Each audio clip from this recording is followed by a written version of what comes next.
Harun, remaja laki-laki berusia 15 tahun, asal sebuah desa kecil di Jawa Timur. Tinggal hanya bersama neneknya, Mbah Suminem. Sejak orang tuanya berpisah beberapa tahun lalu, ia tidak lagi tinggal bersama ayah maupun ibunya. Sang ibu merantau bekerja, sementara ayahnya sudah lama tak menghubungi mereka. Akhirnya, Harun memilih tetap tinggal di desa, di rumah nenek yang penuh kenangan. Rumah mereka kecil, berdinding kayu dan setengah gede, anyaman bambu yang mulai kusam dimakan usia. Atap gentingnya sering mengeluarkan suara gemerisik saat tertiup angin. Di teras mungilnya ada bangku kayu tua, tempat nenek biasa duduk sore-sore sambil menjemur beras atau sekadar memandang sawah di kejauhan.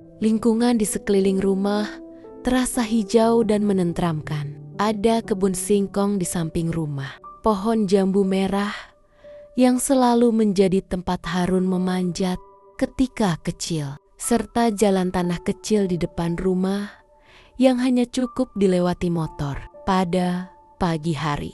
Aroma tanah basah bercampur dengan bau rumput yang baru dipotong menyelimuti udara. Di belakang rumah, sungai kecil mengalir perlahan. Suaranya selalu terdengar jelas saat malam menjadi hening. Itulah suara yang menemani tidur Harun setiap hari. Kehidupan Harun tidak mudah, tetapi ia tidak pernah mengeluh. Setiap pagi, sebelum berangkat sekolah, ia membantu neneknya menyapu halaman, mengambil air dari sumur, dan memberi makan ayam yang mereka pelihara. Setelah itu, barulah ia berjalan kaki menyusuri jalan tanah menuju sekolah yang jaraknya hampir 2 kilometer. Mbah Suminem, perempuan 68 tahun dengan rambut penuh uban dan tubuh kecil namun gesit,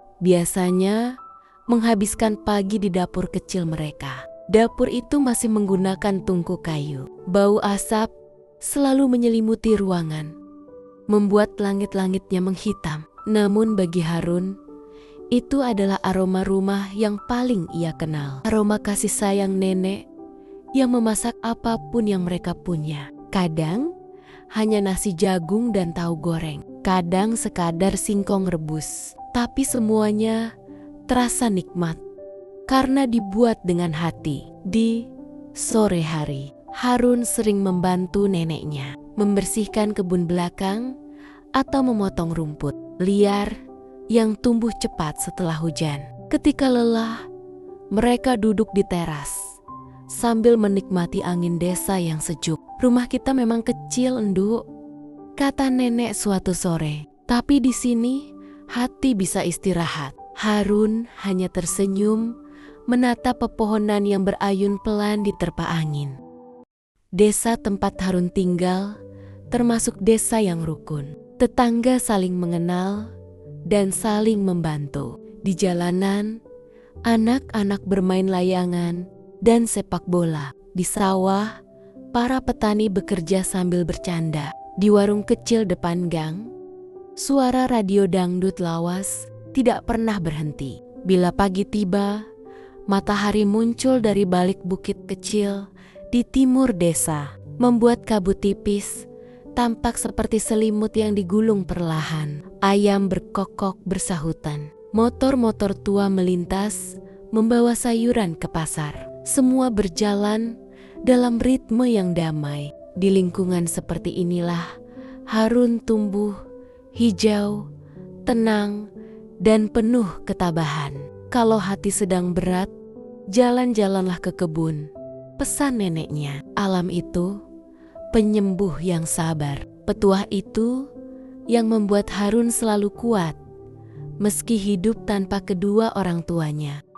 Sore itu, langit desa mulai berubah jingga. Angin lembut meniup dedaunan jambu di halaman. Harun, yang baru pulang sekolah, duduk di batu besar dekat rumah sambil memainkan layangan kecil buatannya sendiri. Tak lama kemudian datang dua sahabatnya, Rangga dan Wito, mengajaknya bermain ke tanah lapang belakang rumah. "Ran, ayo dolan. Angin, apik iki," seru Hangga. Harun tersenyum dan berlari menghampiri mereka. Tanah lapang itu memang tempat favorit anak-anak desa. Ada rumput hijau tinggi, suara jangkrik, dan langit luas yang perlahan berubah keemasan. Mereka bermain kejar-kejaran, lalu lomba lari sambil tertawa pecah di udara. Sampai kemudian, Harun mendengar suara teriakan panik dari arah rumah Pak Jaya,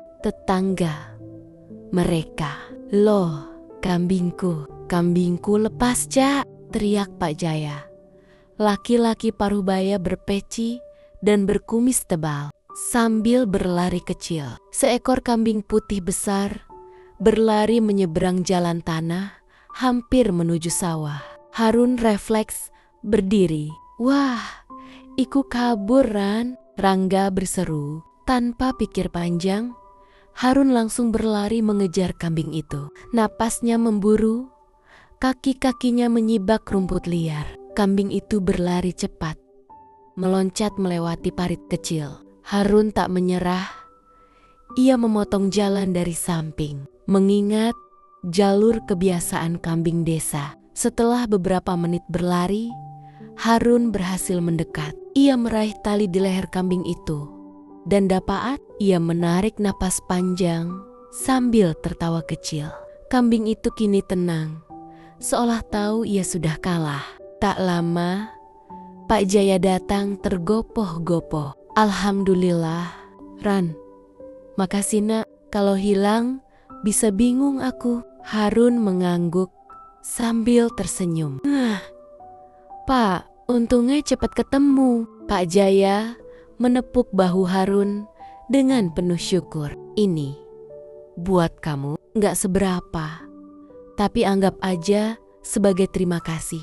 Pak Jaya menyodorkan selembar uang Rp20.000 yang baru ditarik dari kios sembako sebelah. Harun awalnya menolak. "Pak, tidak usah, saya cuma bantu." "Tapi aku yang maksa, sampeyan wis nolongi aku." Akhirnya Harun menerimanya dengan sopan. Mata Harun berbinar.